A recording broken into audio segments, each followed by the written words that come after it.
We offer help in their darkest hour. They repay us by cheering for the butchers of Kashmir. That's the sting many Indians felt during the recent Indo-Pak flare-up, when Turkey, loud and clear, backed Pakistan. But here's the twist. Modern Turkey, the country now throwing its weight behind Islamist causes, was literally built to escape that very ideology. Back in the early 20th century, Mustafa Kemal Atatürk, the battle-hardened general and founder of modern Turkey, tore the Ottoman playbook to shreds. His mission? To drag Turkey out of its Islamic past and into a bold, secular future. He did it with sweeping radical reforms. Sharia courts? Gone. Sufi brotherhoods and Islamic schools? Banned. Even the fez, the traditional hack, was outlawed. Arabic script? Replaced by the Latin alphabet. The Islamic calendar? Scrapped. Arabic teaching and religious music were stifled.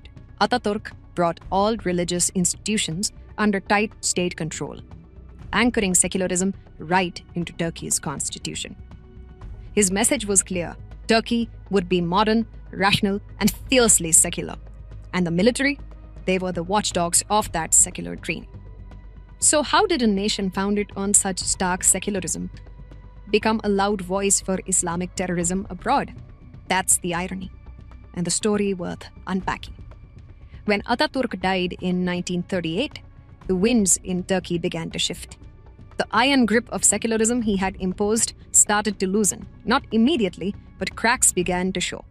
New political parties sprang up, and some of them weren't shy about wanting religion back in the public square. But the military wasn't having it. Remember, they saw themselves as the guardians of Ataturk's secular dream. So anytime things started drifting too far towards political Islam, they stepped in. Sometimes subtly, sometimes not so much.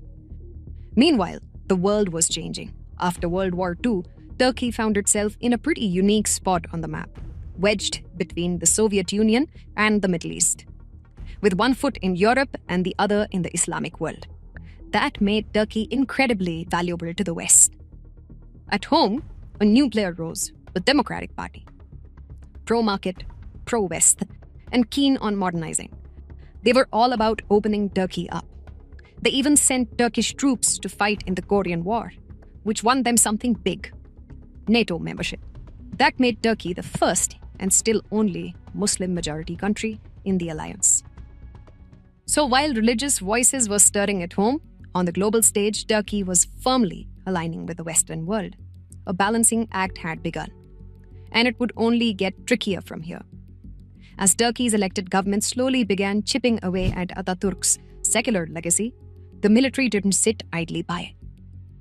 In fact, they struck back. Hard.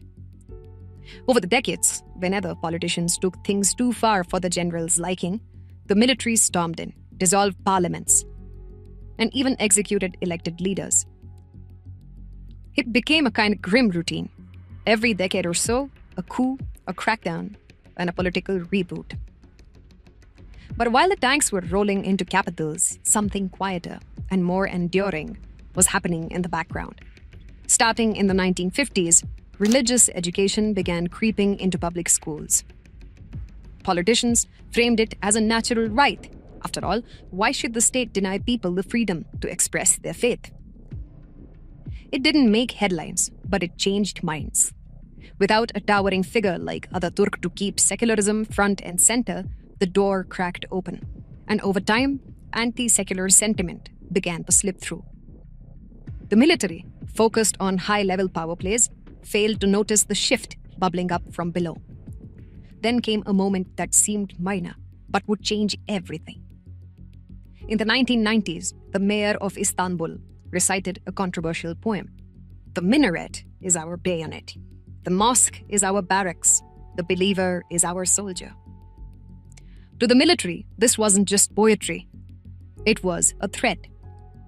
They cracked down hard. The mayor was thrown in jail. His political party was banned. But they underestimated him. That mayor was Recep Tayyip Erdoğan. And PRISM didn't break him. It propelled him. After his release, Erdoğan launched a stunning political comeback, rising all the way to prime minister. Erdoğan was no fool. He played the part of the reformer, calm, composed, forward-looking. But behind the scenes, he knew exactly who his base was: Muslim fundamentalists who'd long felt sidelined. When Turkey plunged into economic chaos in 2001, Erdoğan offered stability. He attracted foreign investors, overhauled the financial system, and by 2013, Turkey had fully repaid its debt to the IMF. That kind of success bought him more than popularity. It bought him power. With that power, Erdoğan went after the old guard. He branded the secular military as undemocratic relics and began dismantling their influence. Meanwhile, Islam took center stage again. Headscarf bans lifted. The iconic Hagia Sophia turned back into a mosque. School curricula rewritten to suit Islamic beliefs. Darwin's theory of evolution quietly disappeared. Erdoğan wasn't just rewriting policy, he was rewriting Turkey's identity. Even though Turkey still wears the NATO badge, under Erdoğan, it's been playing a very different game. Step by step, he's been crafting a bold new vision, a new Ottoman revival, where Turkey isn't just a regional player, but a leading voice for the Muslim world. Erdoğan's message is clear. Turkey is back, and it's here to lead, not just at home, but across borders. He's worked strategically to position Turkey as an alternative to traditional Islamic heavyweights like Saudi Arabia. And you can see it in action. Turkey has become a vocal champion of Muslim causes worldwide, loudly supporting Palestinians, standing up for the Rohingya in Myanmar, and calling out Islamophobia in the West. And Erdoğan hasn't missed a chance to take that message to the global stage. Whether it's at the United Nations or in bilateral meetings, he's consistently pushed narratives that resonate with Muslim audiences, especially when it comes to Kashmir, where he's firmly backed Pakistan's stance against India time and again. He's also tightened Turkey's ties with fellow Muslim countries like Pakistan and Qatar, while openly clashing with regional powerhouses like Saudi Arabia and the UAE. It's not just about diplomacy. It's about reshaping alliances and rewriting the rules. But Erdoğan didn't stop at the Muslim world. He started pivoting toward Moscow and Beijing, two capitals that don't exactly line up with NATO's agenda. Buying the Russian S-400 missile defense systems was a loud and clear message to the West. Turkey is not playing by your rules anymore. Then came deeper moves, like the Turk Stream pipeline with Russia, joining China's Belt and Road Initiative, and collaborating on military efforts in Syria. These aren't just trade deals or regional partnerships, they're statements. Erdoğan is telling the world that Turkey no longer sees itself as just another Western ally. Instead, he's carving out a new identity: bold, Islamic, independent, and assertive. One that's no longer defined by Europe or the old secular order, but by Erdoğan's vision of a modern-day Islamic empire with global influence. When the Ottoman Empire crumbled, Indian Muslims launched the Khilafat movement, hoping to restore the Islamic Caliphate in Turkey and usurp power in India. But Mustafa Kemal Atatürk had other ideas. He wasn't interested in resurrecting an empire. He was building a modern, secular republic. And he flat out rejected their appeal. Fast forward to the 21st century, and the tables have turned.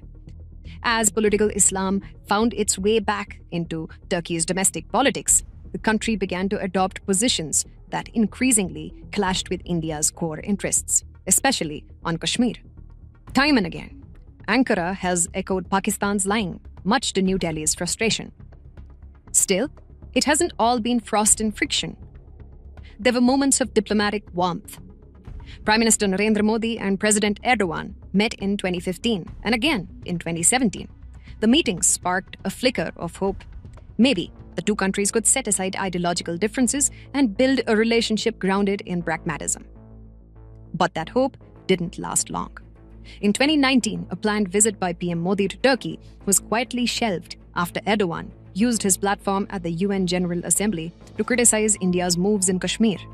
His speech didn't just raise eyebrows, it crossed a diplomatic line, parroting Pakistan's narrative on what India sees as an internal issue. And yet, in moments of crisis, India chose empathy over enmity. When a massive earthquake devastated Turkey in 2023, India launched Operation Dost, a full-scale humanitarian effort that sent rescue teams, doctors, medical supplies, and relief material. No political scorekeeping, just help straight from the heart. It was a powerful reminder, even when diplomacy hits rock ground, humanity doesn't have to. Turkey, once hailed as the Middle East's great secular hope, has taken a sharp turn. Under Erdoğan, the country has swapped Atatürk's legacy for a playbook of political Islam, military muscle, and ideological revival. The grand experiment of secular democracy, once bold, once celebrated, now feels like a distant memory. In hindsight, Turkey's secularism wasn't something that grew from the grassroots. It was imposed from the top down, engineered by Atatürk, enforced by the military, but never fully embraced by the society beneath. The foundation looked strong, but the cracks were always there.